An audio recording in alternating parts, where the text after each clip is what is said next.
కంటిరెప్పలంచున మనస్సు నిండి పొంగిన ఓ నీటి బిందువే కదా నువ్వెతుకుతున్న సంపద. ఒక్కొక్క జ్ఞాపకానికి 100 ఏళ్ల ఆయువుందిగా, ఇంకెన్ని ముందు వేచనో అవన్నీ వెతుకుతూ పదా.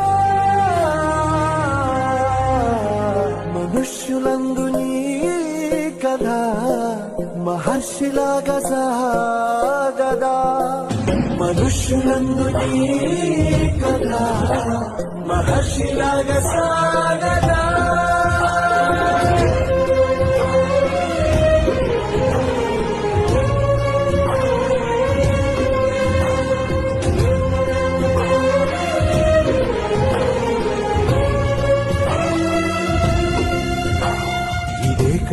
ఇదే కదా నీ కథ, ముగింపు లేనిదై సదా సాగ.